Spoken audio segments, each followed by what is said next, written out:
Card number 68 from the Bowman color set, Allie Reynolds, Mr. Super Chief. So if it's card 68, it must be session 68 of Card Room Live. I already see some comments. I'll be checking out the comments in just a second. This is not a show, guys. This is a hangout for fellow vintage collectors. Sometimes we have guests like today. We've got some great guests waiting in the wings, but most of the time we just waste time looking at and talking about cardboard. And through it all, we try to make it time well wasted. So if you're here with us live, welcome. And I hope that you'll introduce yourself in the chat, and I hope you'll chat it up with the other fellow collectors in the chat. You're among friends. Even if you don't know anybody, you're about to make some friends in the chat, so I hope you'll do so. And just let everybody know that you're here. You don't have to be a YouTuber. You don't have to have a social media account to make friends in this hobby when it comes to the chat in this live stream. So if you're here, I hope you'll chat it up. If you're listening to this later, maybe you're going to work or coming home from work, you might be sorting cards, looking at eBay, walking the dog, sitting on the john, wondering if the Cardboard podcast is really back or if it's another false start. Whatever you might be doing, I hope you'll get something out of it and have a good time. If you do want to get in touch, or if you have ideas for future sessions, you can email me at bowman53channel@gmail.com. You can also find me on Instagram, bowman53_Alex. Twitter is 1953 Bowman Color. And of course, you can always find that info listed in the description below. So Lou is here, Peter B is here, Dylan is here, Reindeer Studios is here, and he also has a wrench. Dan is here. What's up, Dan? Stuke is here. Hello, Snow Lion Dragon. Welcome to you. Ace Fan Jim is here, and Peeps is here. All right, so we got a bunch of people coming in. It's time to get started. So we've got 4 YouTubers here. In my last stream, I had my trivia giveaway for my 1,000 subscriber contest. And one of the things I did was talk about having a YouTube channel and what that's all about. And I was having a conversation with a fellow YouTuber about, what should we do a live stream about? And one of the suggestions was to talk to new YouTubers or relatively new YouTubers about their experience so far being a collector and having a channel. And I thought that was a great idea. So I reached out over the past few days to some YouTubers, and I was able to get a few of them to agree to come on this thing and have a chat. So I'm going to start introducing these guys. And I'm going to start with the guy who had this idea in the first place. This is Mike, the sports history collector. What's up, Mike? Hey, everybody. Did you have any idea that you were going to have to commit to this when you came up with this idea? No, it was just an idea. I'm not supposed to be here. Well, it worked out that way, so I'm glad it did. Let's see. We've got Rocket Rick, J18. What's up, Rick? Glad to be here, Alex. Thanks for asking me.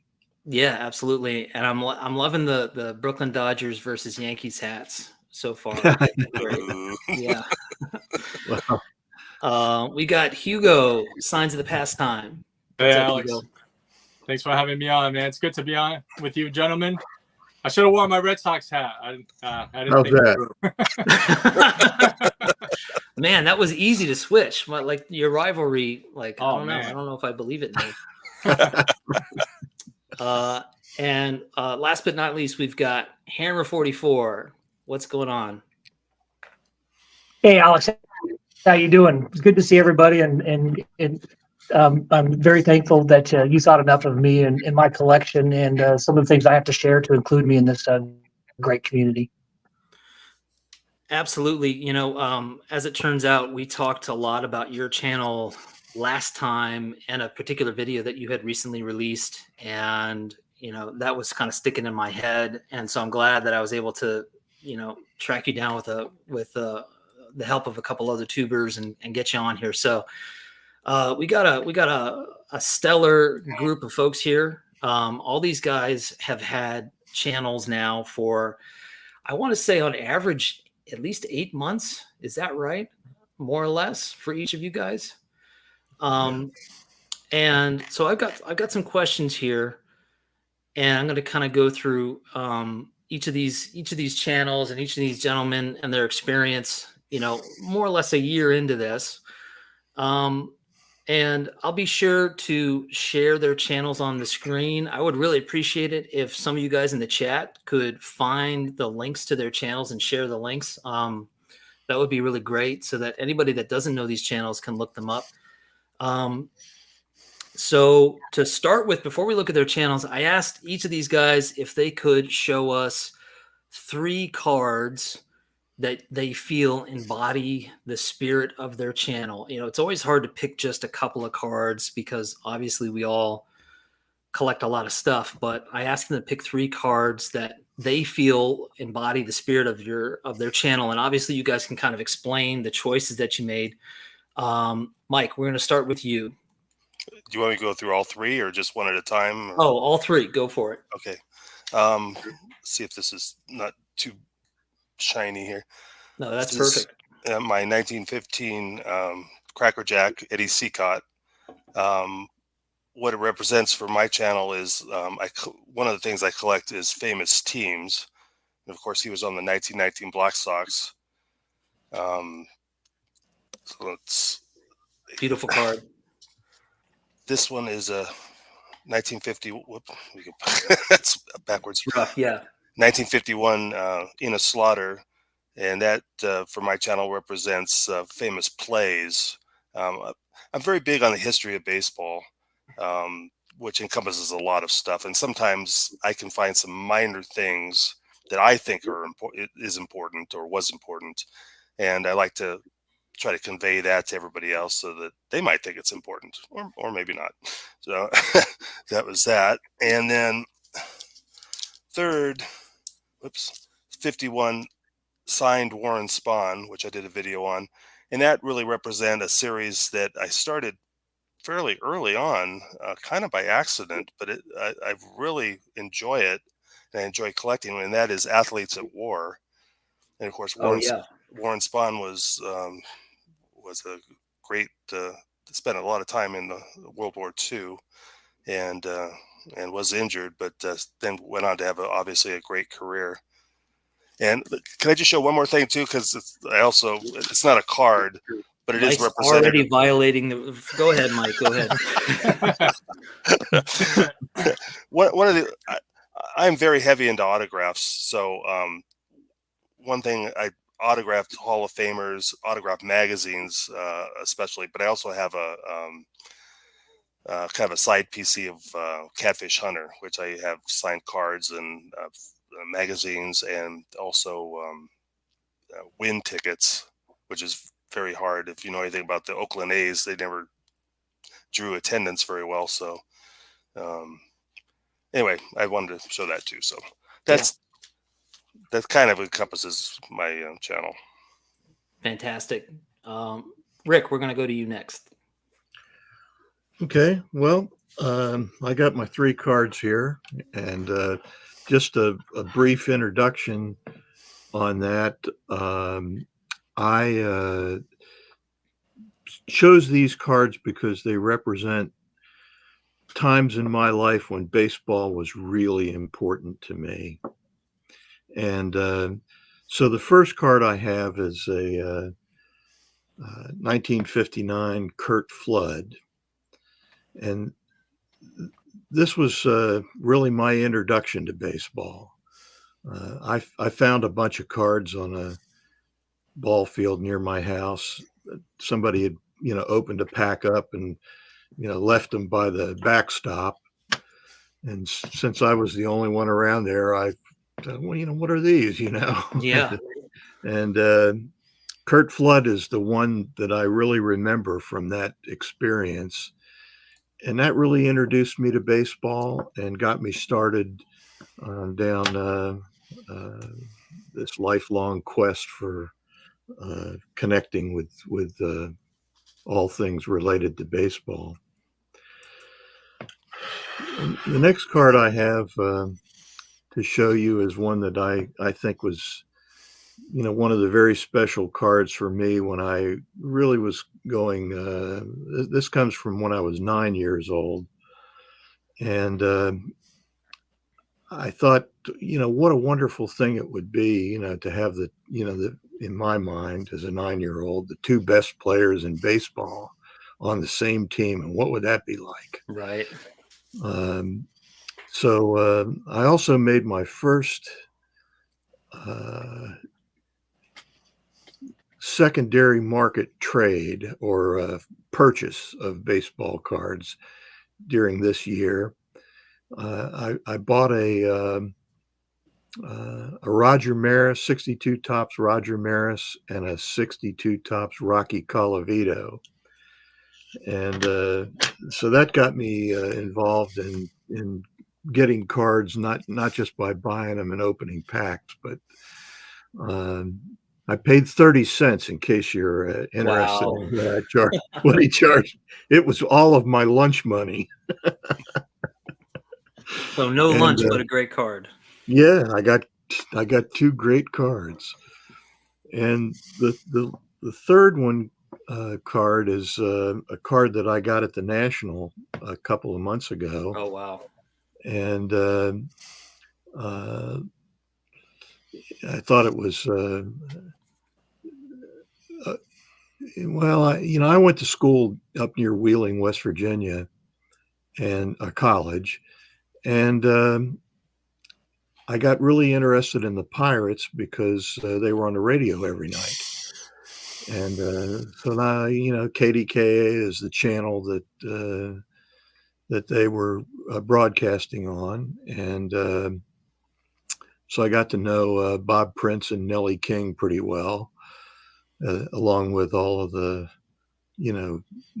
chit chat and everything that was going on during the games, and there were some great ones. And so this card represents that period when I was really listening to baseball games on a almost nightly basis, and when, on the rare occasions when there was one on TV, I could watch that too. So that's there are more stories about how I related to baseball and through baseball cards than they are necessarily what I collect, but they're part of what I collect too. So. Right. And I mean, that's a huge part of your channel, Rick, is your collecting, but also the meaning that those cards have to you. At least that's what I've picked up on from your channel. So, I just say whatever comes into my mind. And a lot of times it's something along those lines that just flashed up on the screen there. Vintage Oddball. I like your name. Wonder why. right. All right, Hugo, your turn. All right. So I guess a little disclaimer for a guy who loves vintage. I got to admit, my vintage collection is lacking pretty bad. But what I tend to do is my collection, these three cards I'm going to show are more modern, but they're of, old school players. So the first one, when you asked, I thought about was Buck O'Neil. This is my very first video was about Buck O'Neil and a little bit about his upbringing here in Sarasota, down in Florida. So what I like about cards like this, I mean, this is from 2001, Fleer Greats. Mike, Baseball Collector, showed his collection of these, which is awesome. What I like is this, Buck is the type of guy I like to talk about, someone that doesn't get mentioned too often, but he has a very fascinating life in and out of baseball. He played in the Negro Leagues, coached there, and I have a growing Negro Leagues autograph collection. So this was one of my first ones that I got in my collection. And, this is from 2001. This is way before he got inducted in the Hall of Fame. This is before they had the Buck O'Neil Lifetime Achievement Award in the Hall of Fame. So, Fleer got it right. They were able to honor this guy. So cards like this, I really get a kick out of. He's just a real special guy.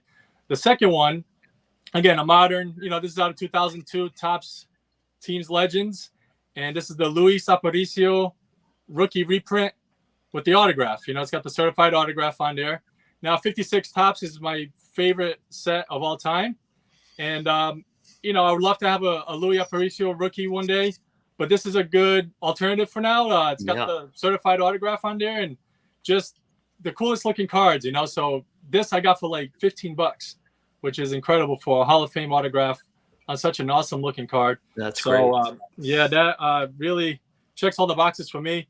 And then the last one, I got this Yogi. Okay, so I like oddball cards. Okay, like, you know, Rick vintage oddball cards. I'm like Hugo modern oddball cards, I guess. I like cards like this. This is, you know, Ballpark Franks with a Yogi certified autograph on there. You know, now what I like about this is, being that I'm in Florida, I really like, you know, like spring training photos, things like that. So that's what did it for this card. That right there, he's at Huggins Stengel Field in St. Pete, where the Yankees had their practices for many years. So, you know, that in the background there, it's hard to see, but there's a lake back there and, you know, all these trees. It's a place that every time I'm in St. Pete with my wife, we just walk around the ballpark or the park. And then, you know, we look at the field and I just think back of all the players who played there, practiced there, you know, through the years. And so I really get a kick out of this card for Yogi. It might be just, you know, an oddball autograph for many, but for me, you know, being where it's located, a place that I go to very often, and a guy like Yogi, who's, you know, the most interesting guy to talk about in baseball history, I think, this does it for me. So those are the three cards I enjoy the most. Well, represent my collection. Fantastic. I mean, I love that, because there are so many cards where if there's a little bit of a hidden history that maybe most people don't know about, it kind of elevates the card. And I love that. I had no idea about that card, or about, you know, the fact that it's a spring training photograph. That's so cool that you have like that personal connection to it. Yeah. All right, Hammer, you're up. Hey, thanks, Alex. And yeah, so I've been collecting since I was about 11 years old back in 1979, and we'll start back here, where you know, that was the very first pack that I ever represents the first packs that I ever bought. And then my collection just grew from those packs, and then trading with my closest friends and then classmates at school. And then it just blossomed into where I'm at today. And so the pack represents when I started, and I have almost all of the base sets from all of the companies from 1978 to the present. And so there's really no need for me to go after chasing the parallels and things like that, the moderns. I really just kind of stay with the collections, the complete sets, put them in a box, and they sit on a shelf in my basement. But the cards that I'm really, really passionate about are represented on the three cards that are right immediately in front of you. And the first one is is the Roberto Clemente, of which I just did a video on, and the story that goes along with that. And what this represents are all of the cards that I collected as a kid. And I'm one of those kids that, you know, when I got my cards, I took care of them fairly well, but I was able also to make sure that you know, they didn't end up in the garbage can or the rummage sale through my mom. But more importantly, on the back of this card, if you can see that dirt stain right there, that literally is a soundtrack to my childhood. And so these cards that I've had since you know, I was 11 and 12 years old, this is, you know, this one represents you know, this represents the cards that I collected as a kid, and all of the friendships and the things that went on with it. The next one is this 1953 Jackie Robinson, and this actually came out of my dad's collection. And I was introduced to my dad's collection in the early 80s when my grandparents brought him his collection, literally in cigar boxes, very similar to this, and grocery sacks. And he had an outstanding, tremendous collection. And again, it was the showcases were the 51 mantle and the 52 mantle, and both of them I would say were five or above. But in the mid 80s, you know, as cards were really starting to become popular, and card shows were almost as popular as they are now, he sold his collection. but I was able, before he sold it, he gave me the opportunity to pick out some of the cards, and I actually have several dozen of the cards that he allowed me to pick out, and these were doubles that he had. And this Jackie Robinson represents that. And so, but every card that I have in this, these were from my dad. And so these are one owner cards, or one family cards. And, I still consider my dad the owners of these cards. I just happen to be the curator. And then the last one I have that represents my collection is this 1954 Hank Aaron rookie card, which I picked up at the National this year. And as you can tell, I mean, obviously it's the centering, and Beckett graded that an 8.5 on the centering. And so, but this card represents what I'm doing today, and I'm really trying to capture the essence of the really my favorite decade of baseball, which is the 1950s. And the reason why that's my decade of choice is because that's when baseball was first integrated, and I would say that's the first time in the history of this great game that the absolute best players were really playing the game and challenging each other to be better than what they were. So again, Alex, thank you very much for inviting me on the show and allowing me to share in this community. Thank you. Yeah, for sure. And you're preaching to the choir with regards to the 1950s. But I really like what you had to say, and three really great cards with really great stories and how they connect to your channel. So what I want to do is ask each of you guys now, and Mike, we'll start with you. If you can remember, and hopefully you can, because you've had some time to think about it, what prompted you to start your channel? You did. Really? Yeah. On some of your live streams, I think I made some comments, and you had asked me one time if I had a channel, and I said no, and you went on to say that I should start it. And I thought, yeah, okay, maybe I will. And then maybe like a month later, we had a very similar interaction. A month after that, we had a very similar interaction to the point where I said, I'm planning on doing it like January 1st. And that kind of like drew a line in the sand there that, well, I guess I better do it. But I might also say you were almost the reason why I didn't do it also. Nice. Is because I had an idea for a video, like a very early video before I'd even started the first one. And in the meantime, I was checking out some of your older videos, and this was on your signed baseballs. And you did a really great video on how to handle them and keeping them out of, how to store them and everything. And when you were done with it, I was like, well, I can't add to that. So maybe that's going to be the same way for anything I put out there. But I went ahead anyway, and I'm glad I did. Yeah, no, me too. And the thing about, I'm so glad you mentioned that, because I feel like if there's a video out there that tries to, cover some topic or something, I always feel like it's always a good idea to do your version of it. And I even think about, like, if I did a video 2 or 3 years ago, it might be time to do another one, because I feel like not everybody goes back and finds those. And there are people that are now sub to your channel that may not have gone back and watched your original videos. And Right. so, you can always revisit stuff. So Mike, I'm really glad that you started your channel, for sure. That's awesome. Rick, how about you? Well, I was daydreaming as you were talking, enchanted by your banter. I started listening to Mike Moynihan's Golden Age of Cardboard podcast, and I really enjoyed it and look forward to it every week.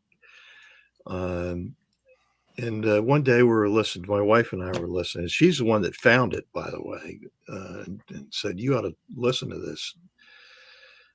And so one day we were listening, and she said, you should do this.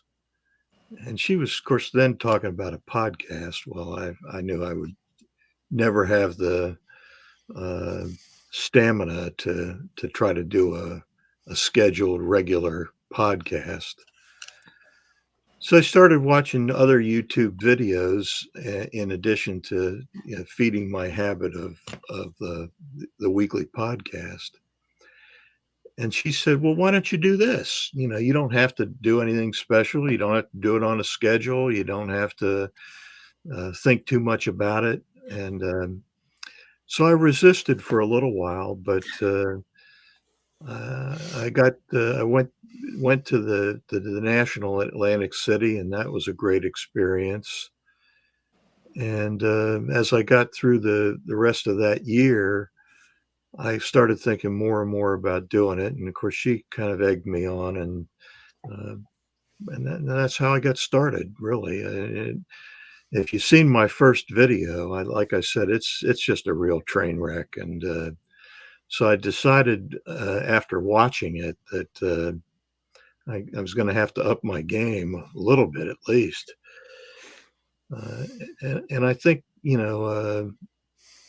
I think it's, I can't be anything other than who I am, so there's no point in trying to fool people because they'll quickly see through it. And so that's how I got started. And I've been going at it for about 9 months now. Right. Hugo, how about you? All right. Well, it's funny you mentioned your wife, Rick, because it was my wife as well.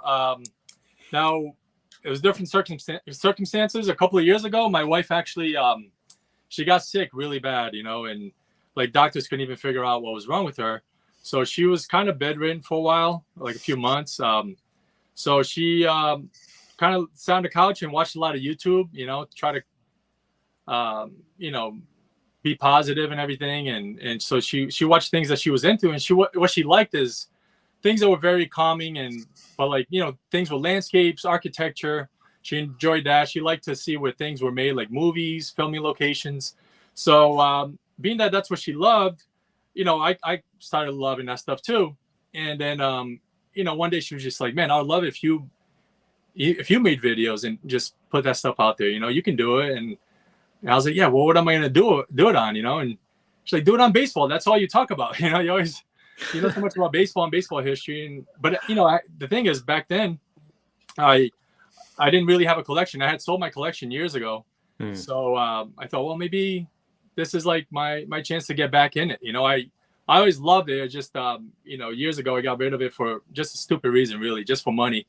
And, this was a chance to get back into doing what I love. So I said, hey, let's get back into collecting and making videos. And it took me a while, to get the nerves to finally to do it, because I started about 9 months ago. So it took a little over a year before I got the courage to do it. But, in the meantime, I was watching some videos Bench Clear Media, Lou Rock, Orlando. I mean, a lot of great channels. And, being I saw how much these guys love their cards. I was like, man, I want to get to that point, let me get started. So that's pretty much what prompted me. Yeah. Fantastic. We got a comment I want to share here before we continue. This is from Card King Collectibles. Just started a channel this past week. Had a channel back when he was 13, 15 years old. Just wanted to start interacting with other like-minded collectors and show how the collection evolves with time. So that's fantastic. I'm definitely going to try to sub to that channel. I'm going to write that down, but I hope the rest of you guys will look up Card King Collectibles and subscribe to that channel. Hammer, could you share how this all started for you? Yeah, I have 3 hobby passions, and it's cars, guitars, and baseball cards. And YouTube has a plethora of channels on all 3 of those subjects. And so it was just natural for me to gravitate to all 3. And actually, I'm really active in the baseball card community and really more of a lurker in the cars and the guitars. But I still subscribe and keep up with what's going on. But the beauty of it is that the talent of the people that are on this platform drive me to want to do better than what I've done in the past, which really helps me grow. And so doing the videos actually forces me to test myself to determine how much have I, am I growing? Am I actually continuing to learn? Am I bettering myself? Am I providing anything that's of any value to anybody?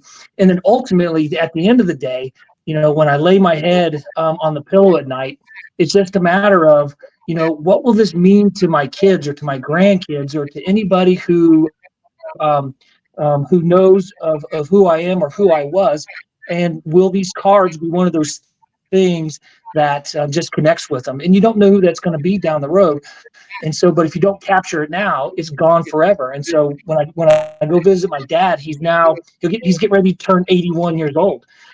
And for a long time, we wouldn't talk about baseball, just because he wanted to distance himself away from it. And I think it was some seller's remorse, but I'll leave that for him. But now, as he's getting older and he's getting into the twilight of his years, he's opening up about those stories, and I want those stories to live. I want my dad's legacy to live. I want what these cards represent. I want these the men who these cards actually represent. I want that legacy to live on as well. You notice the folks that I have, that I have shown here. Jackie Robinson, Hank Aaron, Roberto Clemente, and I threw the rookie Roger Maris. Think about what these men did. Think about the impact that they had, not only on the game, but on literally the fabric of the nation. And I think this is just one way to be able to capture that. So this is a very personal journey for me. But I would tell you the things that got me interested, the specific channels that got me interested in, and again, there's so many of them, and I think I've subscribed to over 200 now, and it just grows on a daily basis. Sure. But I happened to catch a Chasing Cardboard episode about a year ago. And I travel a lot around all parts and all nooks and crannies of the country.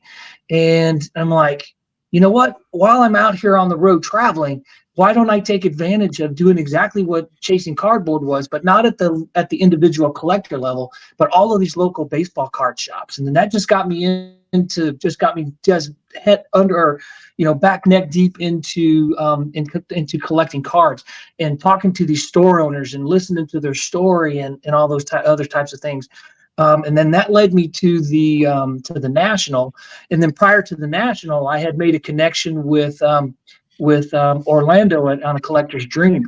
And I happened to be at the Nashville Card Show, and I found a Camilo Pascual 1964 Giant autographed, and it was in a dollar box. And I'm like, that does not belong in that dollar box. That belongs to Orlando. And so I got it and I mailed it to him. And now, I've made a lifelong friend with Orlando. And I connected with him at the National this year, and I'll do it again the next time. And of course, Alex, your channel is one of those channels that's very underrated. It's the intricacies that make these channels special, and your ability to tell a story or get the right prop or have the right lighting and making sure that the transitions are clean. It makes it entertaining for those that are on the receiving end. And that gets into my last one, is just Reindeer Studios, which is just his artistic ability. And so that artistic ability just inspires me to be able to want to do something. But again, my overall motivating factor is really about preserving my dad's legacy, preserving the legacies of the players, and then ultimately having something to pass down to my family. Right. Well, there's a lot to unpack there, but I really appreciate it. And, the fact that this becomes an outlet for you to share those stories. I think whether anybody initially thinks of that or not, that's an underlying motivator for everybody, is to, whether it's a story from their past or from their family or from a friend, or their own story or their own passion for the hobby. I think that's kind of underneath the reason that all of us have channels or continue to have channels. And I'm so glad that, you shared that story about becoming friends with Orlando, because that's the other thing that happens when you have a channel, is that you just meet all these other great people and are able to connect with them over time. So, all right. So I'm going to move on. I'm going to skip ahead, guys, to another question. And this question, I'll be really curious to hear what you guys have to say, because I left it kind of generic and maybe a little too broad. The question is, what's one aspect of having a channel that you struggle with? And, it could be just it could be like a YouTube thing, like maybe it has something to do with YouTube or the technical process, or deciding on videos that you want to make, or, I don't know. It could be a lot of different things, but I'm curious to hear what you guys have to say. Mike, we'll start with you. One aspect of having a channel that you struggle with. Oh, I'd say lighting. Okay. Without having to invest in multiple, sources of light, I've got one circular light, I guess what you would call it, a Yeah. ring light. And I've tried to use that. That's one reason why I haven't been on camera as much. I've been on maybe 3 videos where I've actually been in front of the camera. But getting the lighting right has been really tough for me. And Right. And I actually do have some photography background, so it shouldn't be that tough, but it kind of Okay, well, is. now I have no sympathy for you at all, because all right.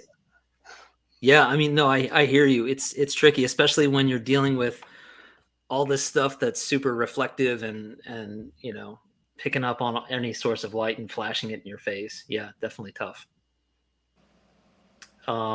Rick, go ahead. Well, I'm going to go off the rails a little bit, because I got 2. Okay, great. Let's hear it. One of them, real simply, is anything that has anything to do with technology. I just computers don't like me, and I'm not that fond of them. But the other thing is, as you saw, just as an example, just a minute ago, I'll be doing my video and I'll get sidetracked by something, like a squirrel or something, and I just lose my train of thought, and it takes me a second or two, well, maybe 5 seconds or 10 to get back on track. And so that's something I have to be cautious about.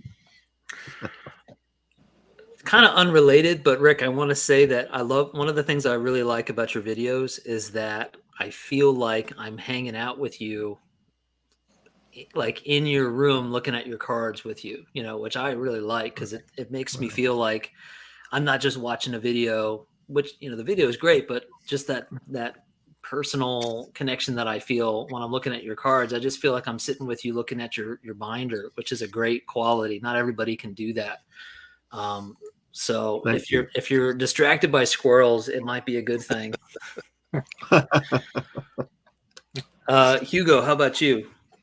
Man, I think I struggle with my consistency, just being disciplined to, I come up with a lot of ideas, but then just committing to it and being disciplined to the point where I should start, already working on like my video, writing stuff down, having a script, because or at least have an idea of what I want to talk about.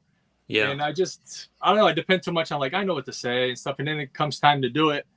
And here I am in front of a camera, and I'm blanking, and it comes out kind of like awkward. And, I have no problem. Like right now, talking is fine. I can get in front of people and have conversations, no problem. But, just being in front of a phone, it's like, I probably should just start writing stuff down more, and again, I always feel so confident I can do it. And every time I'm like, it's a struggle, and then I get all this, footage, that I have for my videos. And then all this editing that I do just consumes so much. I get frustrated, but I haven't learned my lesson yet. 9 months in, I still keep making the same mistakes, But yeah, so that's it. Just being consistent, being disciplined, that's pretty much.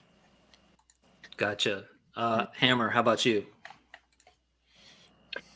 Yeah, I second Hugo's position. To put out something that is that somebody wants to watch and inspire them, it takes a lot of work. And so I'm actually using this as a way to to, I've been a fan of movies and TV shows and things like that for quite a while. And I've always wondered, how do they pull that off? But with today's technology that now literally puts it right in our living rooms, in our offices. And so I'm trying to take advantage of that.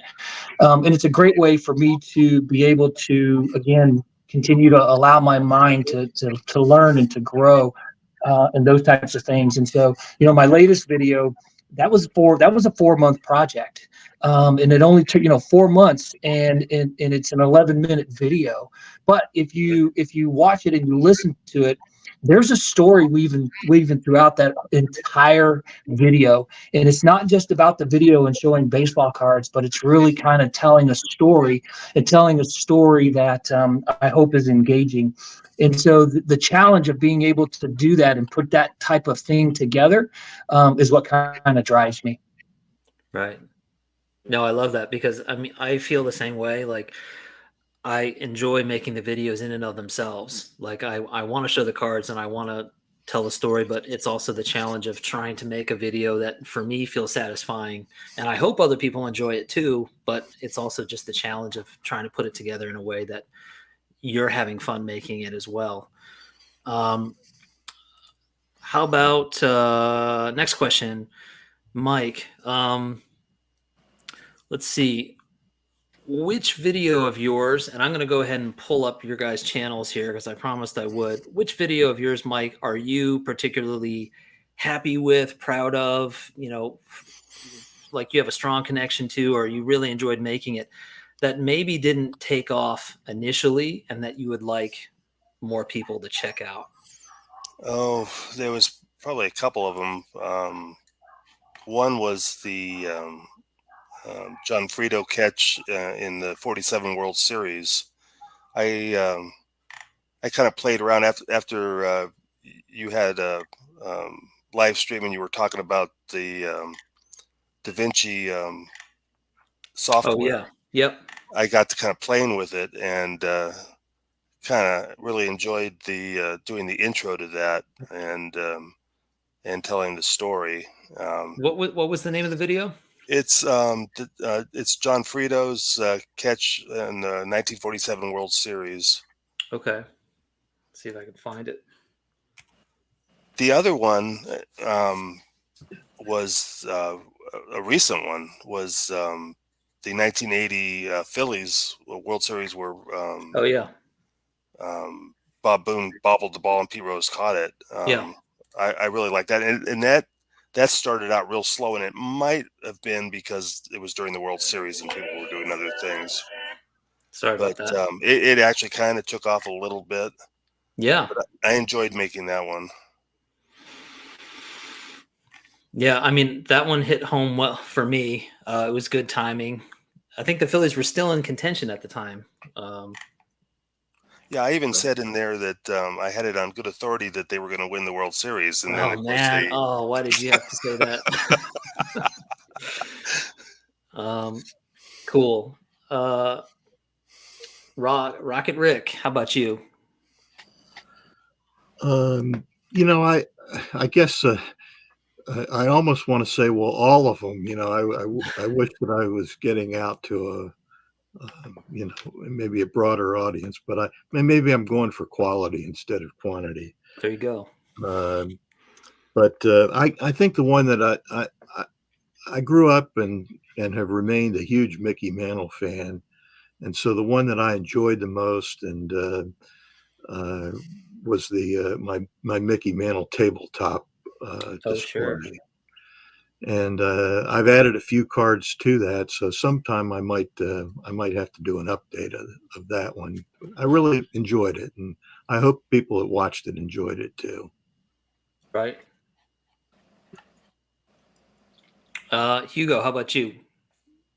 Yeah, I made this Norman Rockwell's The Rookie video, and it was the background on it, like what inspired Norman Rockwell when it was like in spring training in Sarasota back in '56. So I did a lot of research on that one. I did it on location where Payne Park used to be, and I don't know, I just thought it was going to be like a little bit of a crossover between art and baseball. And then some people that watch my channel on a regular basis were like, oh, I didn't realize you made a video, because I guess the thumbnail, it's the thumbnail of Norman Rockwell holding a 56 Topps Ted Williams card. Oh yeah.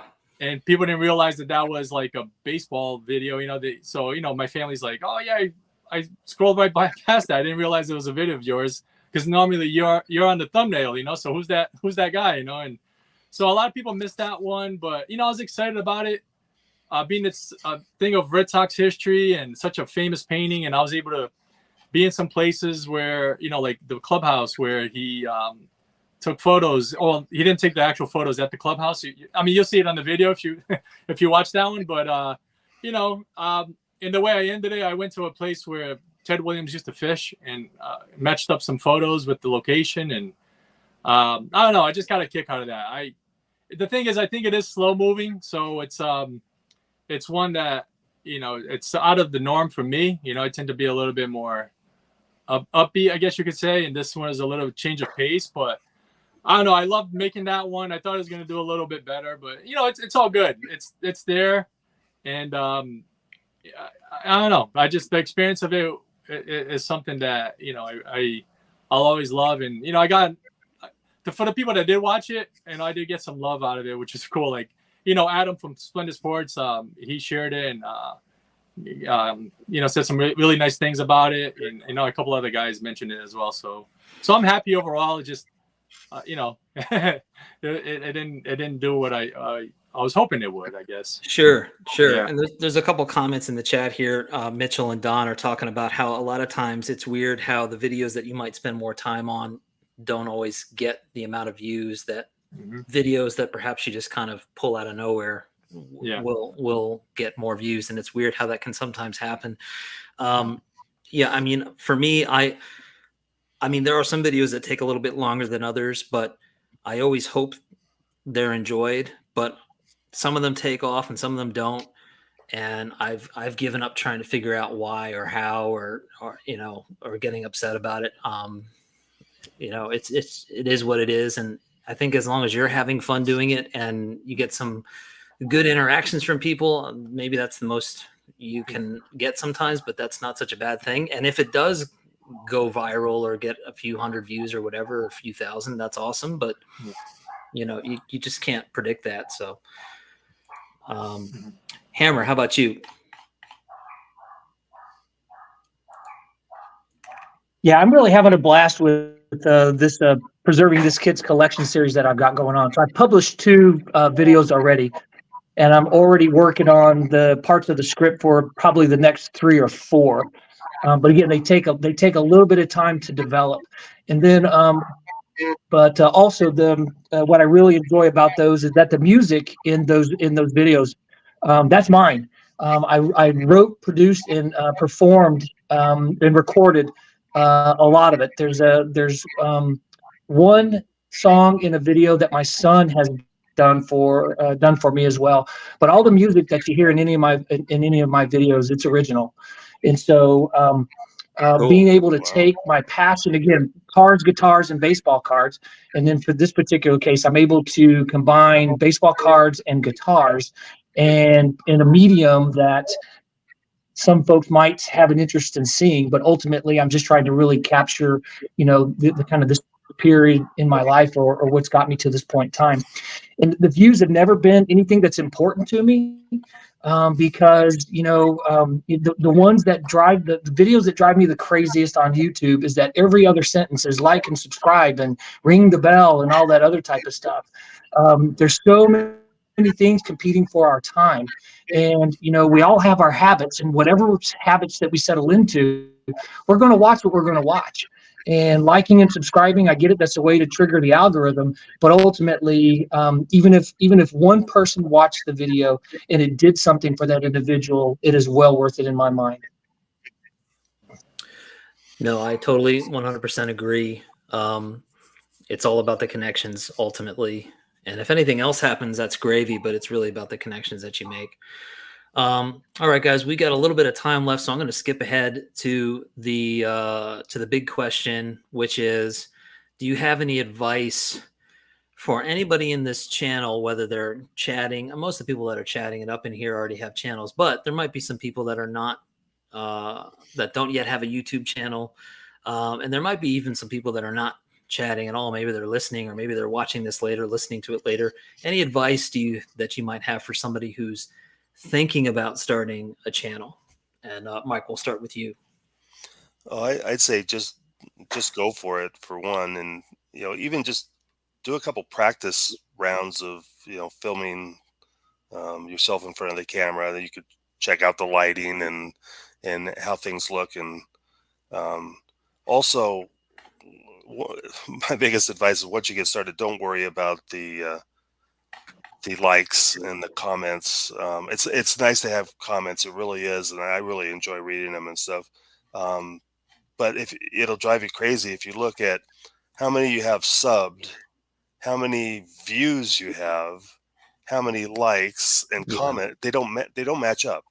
Right. If you did a percentage of how many likes you had per views, it's actually pretty small, and I was getting a little depressed. And I'm not. I don't mean this in a derogatory way to everybody else, but if you go on the big guys' videos too, like John Mangini or anybody, if you look at the views compared to the subs and everything, they're down there in about the same percentage. They're just larger numbers, So it's just the way it is in YouTube. So once I realized that, it kind of freed me up to just say, hey, I'm enjoying it even more. Right. Not something to worry about. Yeah. Rick, how about you? Any advice? Well, I think Mike has the right idea, and I see Lou Rock just commented on Chris from Missouri's comment of it. Just push play. If you're thinking about it, just do it. I think that's. I spent a lot of time thinking about it before I did, and it was still awful. So it's gonna be rough sometimes. But if you just be yourself, not that you could be anybody else, but that your genuine love of baseball and baseball cards and collecting will get you through it.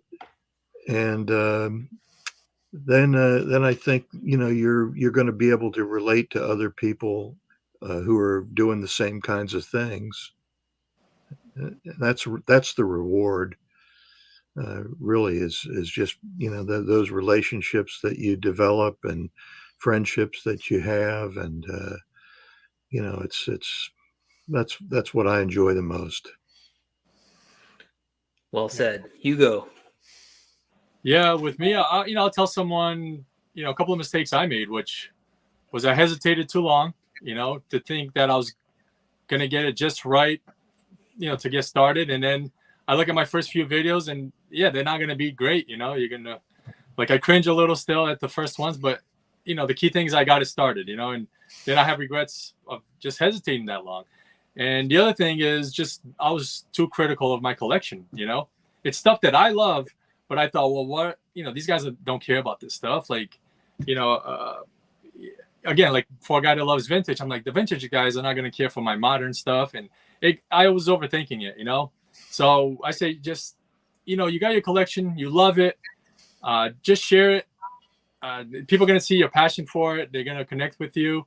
And, and that's what it is really at the end of the day. The connections, that was like my biggest surprise getting on YouTube, just how quick things happen, like right off the bat, like, Double D Vintage Dylan was like shared my first video, and I'm like, what? This is wild. Like, I never expected that. And, that would have never happened if I kept hesitating. And I just was, again, like this in my collection, it's something I enjoy. So he enjoyed it. And, from then on, it's just been, again, the connections, it's totally changed the way I look at this, and so, never any regrets for any of us that jump in. So that's great. And, I always think it's interesting that we tend to think about this as a niche thing. Like, I collect vintage, but some of my favorite YouTube channels over the years have not collected anywhere near the way that I collect. You know, one of my favorite channels was a friend of mine that collects pretty much modern. Like, he does collect vintage, but he's more in the modern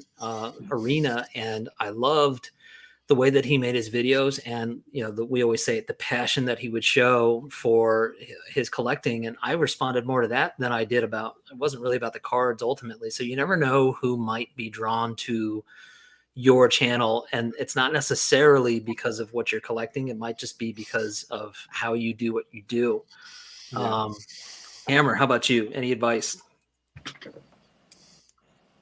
Yeah, I think you need to know why you're doing it. I think you got to start with the why. And those channels that are successful, every one of those content creators knows exactly why they're doing it. Whether it is to show off a world class collection because that's what they enjoy doing, or it is to connect with people, or it is to share their life, or it is to do something that is very unique to them. So I think you got to start with the why. And if you understand that, then everything else will become a little bit easier. Putting out good content, putting out regular content, putting out content that's going to capture our attention on a regular basis, it's hard and it takes a lot of time. And just because everybody's got a phone with a camera on it doesn't mean that they really need to be pushing play on it, because and don't get your feelings hurt if it doesn't resonate with a million people. The reason why I do it is I prefer to keep it at kind of the level where it is right now, where those people that mean the most to me, and or whether they're old friends or new friends, to keep it within that small circle. That desire to in our thoughts of going big because social media tells us we need to do that. I think that would actually be counterproductive to what I'm actually trying to do. And so again, I go back to it. Understand the why you want to do it in the first place. If it's to be a part of the community, hey, that's your driving factor. If it is to make you better at something, then that's another contributing factor. Start with the why, and I think everything else falls into place. Fantastic. And I want to share this comment because this is exactly what we're talking about. Jason, who has been in a lot of these live streams over the past months, is apparently working on his YouTube channel and has not launched it yet, but hopefully soon. So Jason, definitely looking forward to it. And, you'll have a bunch of folks here that are eagerly awaiting the video, and we'll be sure to give you some thumbs up and some comments to get you started. But it is just about time for us to wrap up. So I want to say to Mike and to Rick and to Hammer and Hugo, you guys really helped class up the live stream tonight. So really appreciate you guys coming in, sharing your thoughts, sharing your experiences with your YouTube channels. Anybody that's listening to this now or listening to this later, make sure that you look up these channels. I'm going to put the links in the description so that you can find them if you haven't found them already. Thanks so much, guys. And I want to just say for everybody else, if you enjoyed this live stream about starting a new YouTube channel, give it a thumbs up and let me know that you liked it. If you didn't like it, I'm not sure why you're still here. But to each their own. And again, guys, if you want to get in touch or have ideas for future sessions, you can always email me at bowman53channel@gmail.com. So Mike, Rick, Hammer, and Hugo, thanks, guys. Thanks for your time. Have a great night. Thanks, Alex. And Thanks, guys. Absolutely. Have a great night, everybody else. Take care. See you next Sunday. Yeah. Thanks, Alex. You got it.